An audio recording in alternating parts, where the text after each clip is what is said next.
What's up, everybody? Welcome in to a very special Olympics edition of SSPN Offseason, Ethan. We don't get to do that every summer, that's for sure.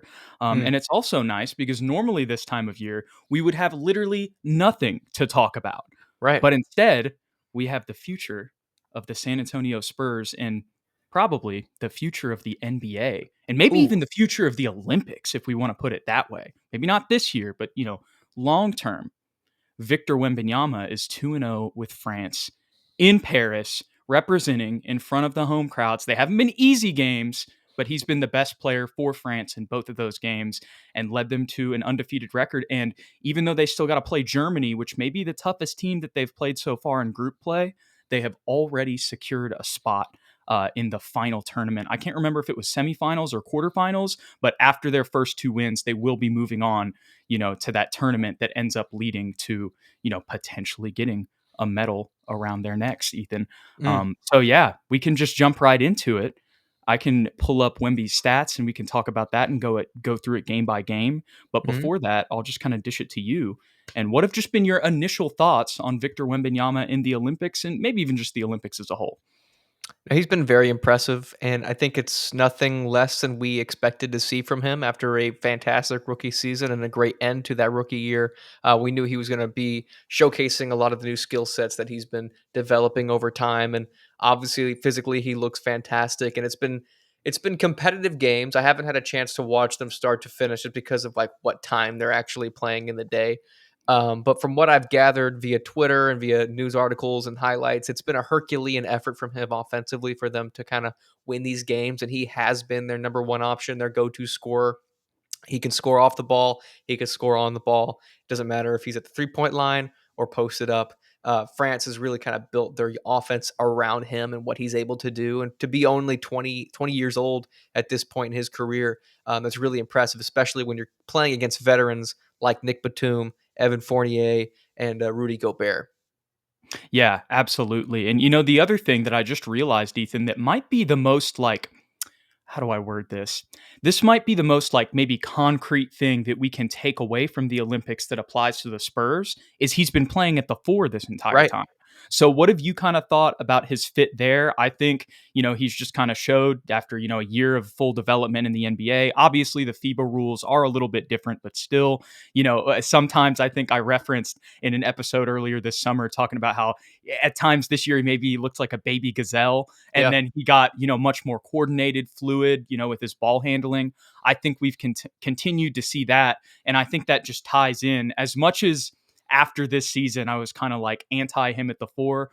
Hmm. Playing next to Rudy Gobert, I think is showing us that when we played him at the four earlier in the season next to Zach Collins, as much as Rudy Gobert's stats may have not been that crazy so far, and not just his stats, even, the eye test of, this France team so far in the Olympic games and even the exhibition games that they played before the Olympics, Hmm. still, I think it's showing that when you have a center like Rudy Gobert next to Victor, his fit at the four can be a lot better than, you think. Now, with all of this being said, the addition of Harrison Barnes, while still having Jeremy Sohan on the roster, probably does, combined with, of course, Victor's absurd length, probably Hmm. does make it seem like he's still going to be the five for us, at least this season moving forward. But still, it's just another testament to his versatility and kind of showing us that question that we had about, okay, well, maybe it was just that he was next to Zach. And I know we've talked about that a million times. I don't mean to take a shot at Zach right there, but we're kind of seeing what we're seeing on tape as well. Yeah, I think we'll see some rotations with him at the four this year for sure, especially with Charles Bassey coming back on that minimum contract. I think that that will allow us to move Victor around and kind of play with different lineups and different schemes, just allowing him to score in different spots on the court. But it has looked really nice with Rudy Gobert. It helps that it is Rudy Gobert, an all defensive first team, a defensive player of the year, an all star caliber center. I think that their pick and roll play has been impressive, and I think it comes down to the three C's as well for Mr. Victor Ooh. Wembanyama at the fourth spot, and that's comfortability, confidence, and there was a Con- third C there. Connectiveness? No, No. comfort, confident, and Dang it. I was literally thinking about it while you were talking. Connectiveness works. We'll go back and yeah, we'll say connective. We'll say connective.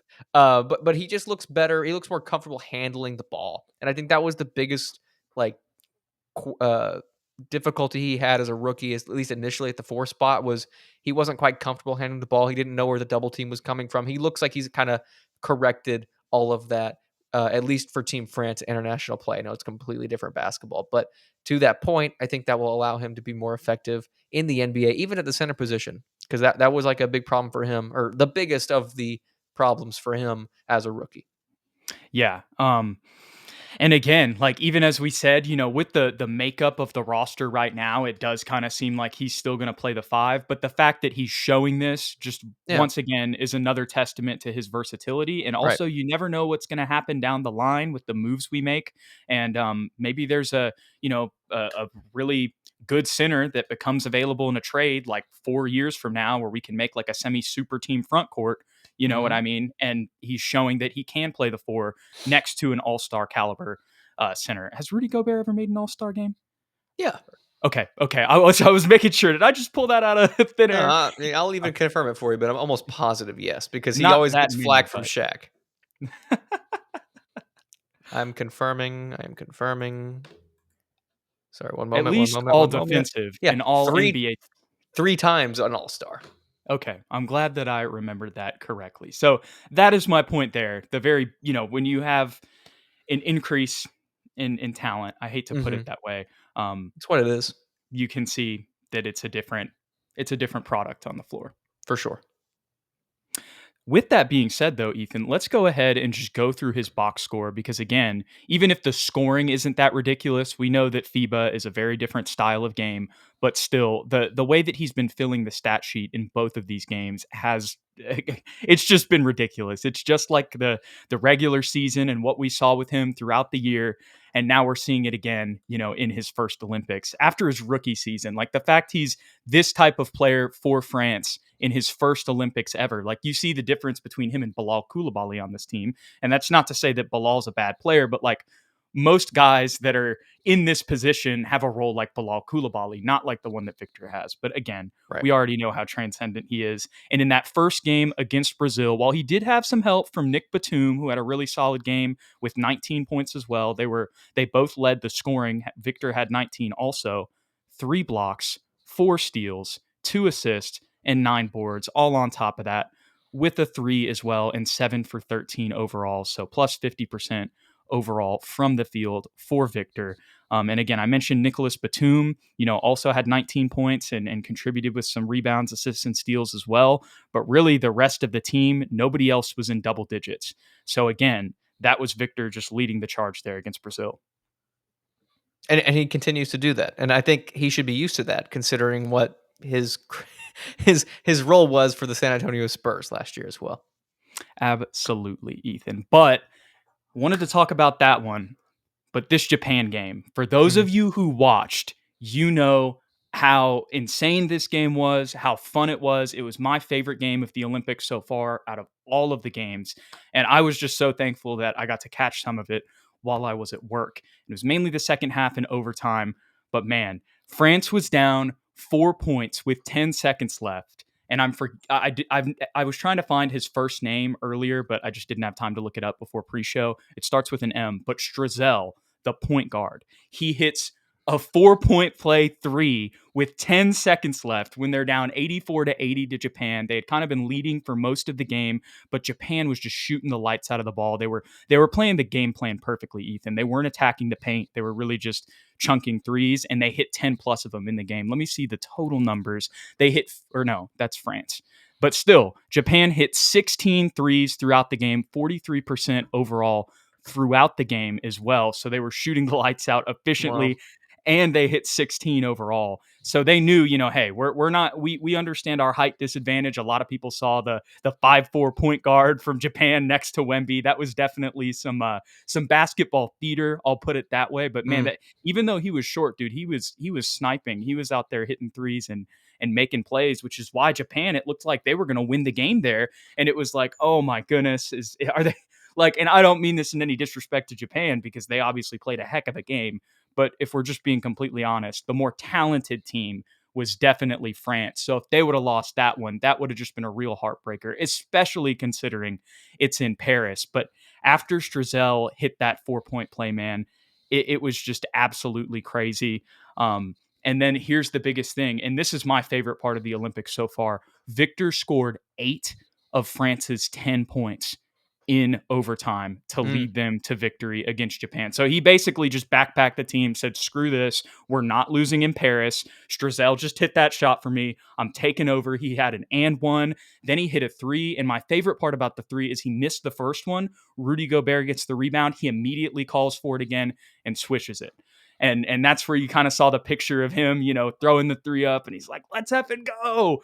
And that is just like, I can't wait until we get that back in San Antonio again. But I'm happy to see it on this world stage as well, Ethan. But just to read his stats from that game, because these were even better than the game prior: 18 points, 2 blocks, 2 steals, 6 assists, 11 boards, 3 for 5 from 3, and 6 for 13 overall. And Strazel, got to give a shout out to him. 5 for 9 overall, 4 for 7 from 3-point range. He had 17 points and 3 assists. And Evan Fournier also contributed with 14 points, 4 boards, 6 assists with 2 threes of his own. But again, you can see by that stat line, Ethan, Victor Wembanyama once again leading the charge, and especially in crunch time, taking over. We saw that, continue to progress, especially at the end of the season for the Spurs. We all think about that Nuggets game, which had such an impact on playoff seeding because of how clutch Victor was in that situation. Obviously, Mamu made some plays again, reminiscent to the 2022 game where he led us to victory against Nikola Jokic and the Denver Nuggets late in the season. But again, to see those traits in overtime on the biggest stage, you just hit this crazy shot to tie the game when you're down 4 with 10 seconds left. I just love to see him like, hey, I'm going to take charge here. We're not going to waste this opportunity. And I'm going to make sure that we go 2-0. We don't lose in front of our home crowd to a team that we shouldn't lose to. And on top of that, Ethan, like I said earlier, that also secured them a spot in the final tournament for, a potential medal, whether that ends up being bronze, silver, gold, or if they don't get any at all. But I'm going to make a little prediction here, Ethan. I think they do get a medal. I'm not going to say that they, necessarily get gold or silver. I maybe could see silver. But, there's some other good teams out there. Serbia beat Puerto Rico by like 40 today. And Jokic is out there, Bogdanovic. There's some other teams too. Australia is not going to be an easy win necessarily. Spain's another team.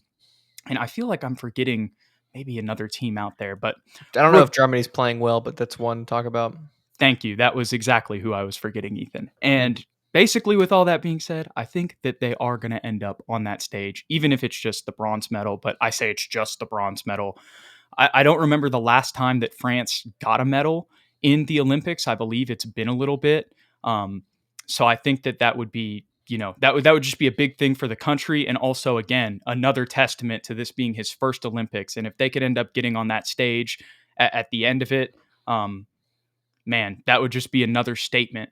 Even if you can say, okay, well, they didn't win it, but nobody's beating the U.S., man. I mean, knock on wood, but that roster is just ridiculous in comparison to everybody else. No, I mean, it is competitive more so than it was, but I think it will still be battle for silver medal for the rest of the world. Like, that's really what their goal is, to get a medal. Everyone knows the USA is going to secure at least a gold. I say at least. That's the one they want. But I think the biggest thing that you said in that spiel, Jude, was the difference between a great player and a legendary player is what they're able to do in the fourth quarter and in crunch time when it really matters most on the biggest stages. And that's what we've continued to see from Victor Wembanyama and what he's doing now live in front of the entire world on the Olympic stage at 20 years old. So that's what speaks volumes to me. That's what I'm looking forward to finally having on this team, with a more competitive roster around him, like Chris Paul, Harrison Barnes, and another improved year for Devin Vassell, Jeremy Sohan, some of these guys. Couldn't have said it better myself, Ethan. Any final thoughts on the Olympics before we move on to a little Spurs news that we have? I'm glad MB didn't play today. Hey, I'm not gonna lie, they played better. I They did. watched that full game. I know a lot of people will talk about Tatum, and I will say He played bad too, I think. he did play bad, but I understand why they gave him some minutes. They Yeah, need to give him some run. I kind of liked the original lineup that me they were too. doing in the exhibition games where they had him off the bench with Ant. I'd like to see them do that.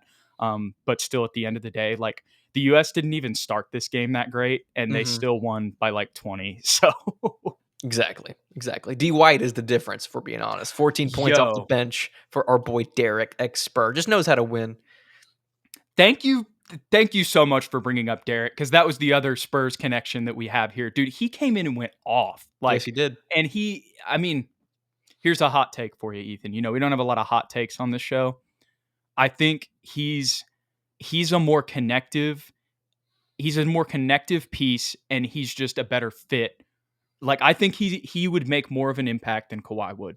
That's what I'm trying to get to. Mm. I definitely think he would make a bigger impact over Jaylen Brown, who was the other option that most people wanted to replace Kawhi Leonard with. I think the two options were Jaylen Brown and Paul George. Those are the people were clamoring to get, and instead they got Derrick White. And there's a lot of jokes made about Derrick White because he's like the fourth option on the Celtics, but you're right. He is the absolutely, without question, the most connective piece on this Team USA roster, without a doubt. He's the only one. Him and Drew Holiday are the Right. guys that don't need the ball at all and can still make a positive impact on the court. And that's not to say that Jaylen Brown or Paul George, wouldn't Yeah, they make, still would have been good. a significant impact. I just think with all of those other guys that you already have on the team, I Yeah. understand personally why the coaching staff chose Derrick White because they looked at the finals, and you can say the finals this year, but look at the playoffs last year too. I mean, you see what he can do in that specific role. And so he's kind of playing the same role. I mean, Yep. obviously, the Celtics aren't as stacked as this Team USA team, but you could argue that they have the best roster in the NBA. I don't think that's even really a crazy argument. And we saw what Derrick did, at times for them. There was a point early in the postseason where Derrick was averaging more points than Jason Tatum, you Yep. know. And so, anyways, I could go on and on about Derrick, but I love to see him showing out for Team USA, continuing to ball out. And it's just really showing that, like if you gave Derrick his own team at this point, Ethan, like, Mhm. we go back to DeJounte being an all-star. At this point, I mean, I think Derrick has kind of proven that he might even be better than DeJounte. Now we're getting real in the weeds with that. And I'm not trying to take anything away from DeJounte, but there's just because maybe if DeJounte was on the Celtics, he'd be a champion too. But at Right. the same time, Ethan, I think Derrick's just proven that it's almost kind of like the Manu role, you know what I mean, to an extent. It's different, Mhm. but in the sense he may never become an all-star. But if he was in a certain situation, like the 2022 San Antonio Spurs, for Mhm. example, he probably would have had a case and maybe got in. If DeJounte can do it, I feel like Derrick would have been able to do it on a subpar team where he's the main guy. It's hard to tell because we've never seen it. That's true. Well, you So, could, except for like one game in the playoffs, but that's it. one game in the playoffs, that was when we had LaMarcus though, and DeMar. So like he I love Derrick. I understand what you're saying, and absolutely, like if he were given the opportunity to do what Dejounte did for us that one year, maybe he does make an All-Star team. But it's hard to say that for certainty because what makes him so great is that he doesn't have to be an isolation scorer and he doesn't need to be a ball dominant guy. DeJounte does. So they're just Right. completely different players. Yeah, and I totally get what you're saying there too. I guess what I'm just trying to give Derek his props because, like you said, He people deserves it. they can maybe say whatever they want. Like you could have had a more talented player on the team, but I don't think they would have made the same impact as Derek because of the way Agreed. that he plays the game. But 100%. yeah, you're also 100% right though on the fact that we haven't really seen that, so I can't say that for sure. Um, Mhm. but got to give shout outs to my boy Derek, especially when he's coming in sniping, making the impacts like he did. There's always been a connective guy since 2008 on Team USA. There's always been one guy that's like, "Well, how did he get there?" You know what I mean? Like it was Tayshaun Prince in '08. It was honestly Andre Iguodala in 2012, Harrison Barnes in 16, and then Drew Holiday in 2020. And now I it's was Derek gonna White. say you could throw Keldon in Keldon Johnson in 2020. How the hell did he get there? Like there's always one guy just that you're because like, Pop was the coach. That's the yeah, only shout out Keldon though. People yeah, he forget won a gold gold. medalist. Damn right. Damn right. The Mustang, big body. Speaking of one of the other names that we talk about frequently on this channel, Ethan, and unfortunately we won't be talking about him as frequently.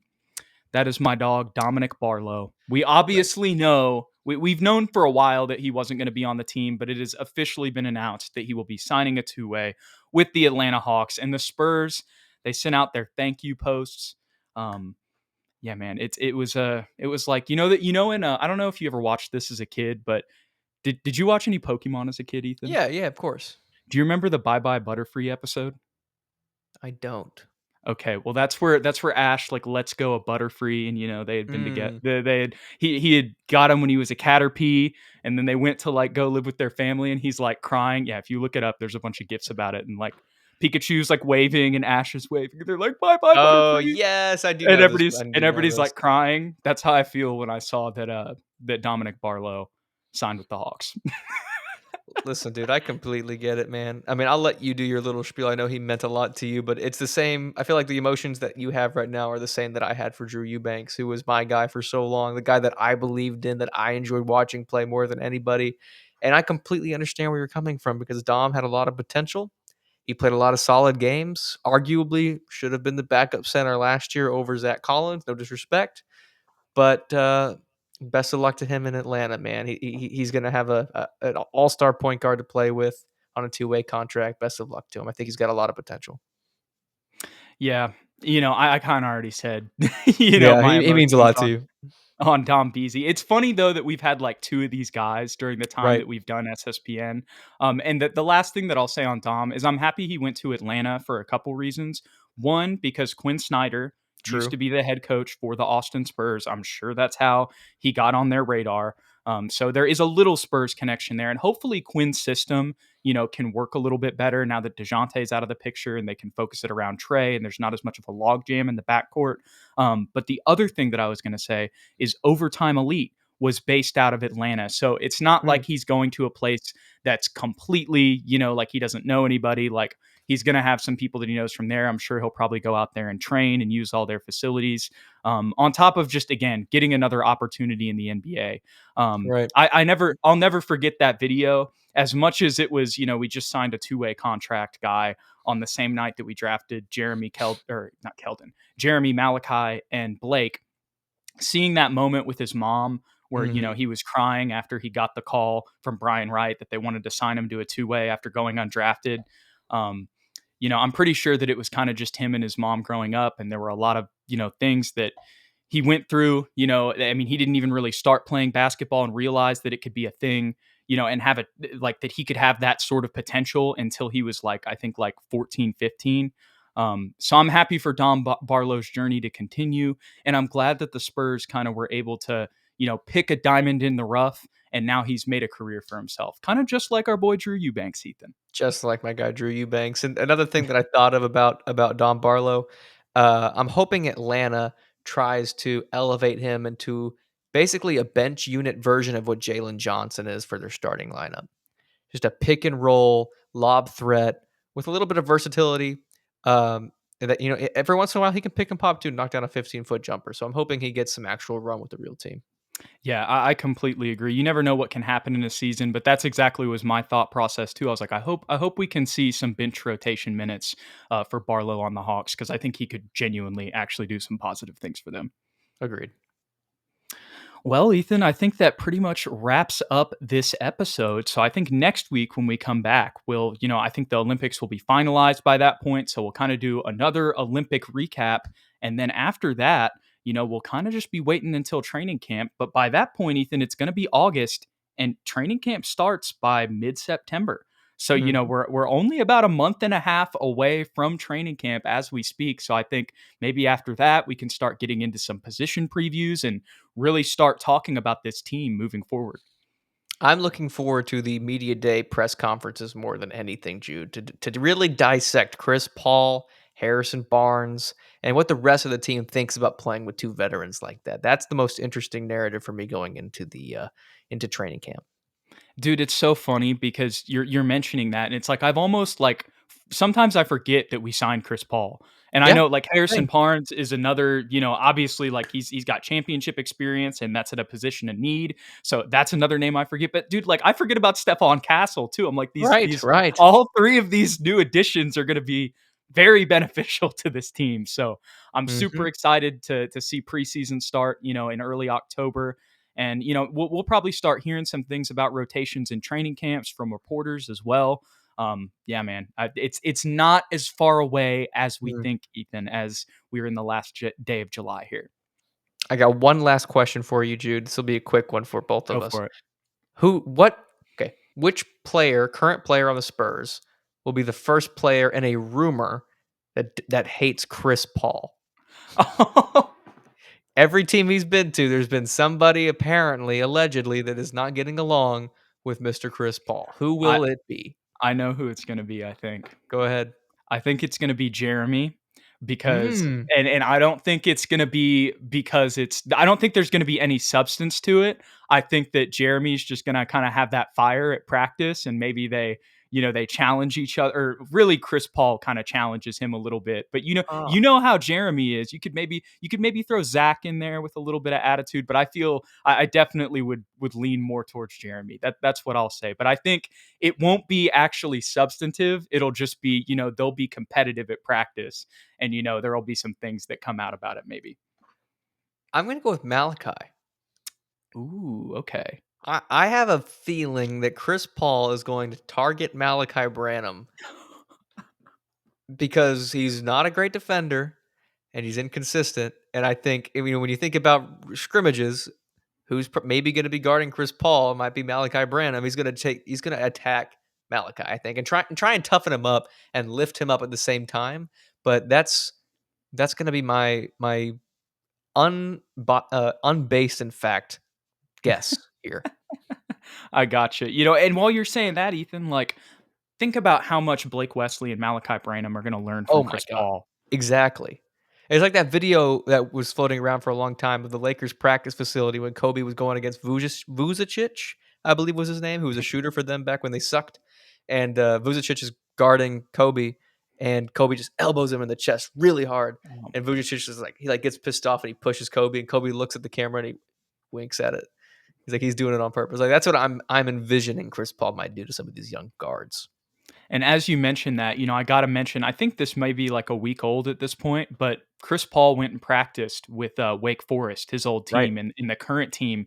And he kind of gave a message to the team. Y'all should go check that out if you haven't seen it. I believe the Wake Forest men's basketball account posted that. And that's just kind of a glimpse, kind of what he was saying to those guys. He talked a lot about communication. He's like, that's really all defense is. He's like, you Yep. guys have all the talent, but you're not connected. You're not talking to each other. That's all you need to do. And that's just I'm listening to that talk where they're giving us the access, Ethan, and I'm like, oh my goodness, all of the things and all of those type of talks that he's going to give to our team, as well as the way that he's going to position Wemby and set him up just for success, bluntly, Right. offensively, especially. Um, I'm it's getting me giddy talking about it, Ethan. Hopefully not too giddy. Josh Nah. Giddy. Oh my goodness. A little dig. Oh my goodness, Ethan. Well, with all that being said, any final thoughts as we end this episode, Ethan? No, sir, I got nothing. Chris Paul, Harrison Barnes, Stephon Castle, the rest of the Olympics, all fun stuff coming Mhm. in the Spurs' future, Ethan. Right on. We will catch you guys in the next one. Thank you so much for tuning in today. If you enjoyed the content, go ahead and hit that like and subscribe button below. And if you want to stay updated with everything, follow us on Twitter or X, whatever you want to call it, at SSPN at Jude McLaren, and at Ethan_Quintero. We'll catch you guys in the next one. See y'all later. Go Spurs.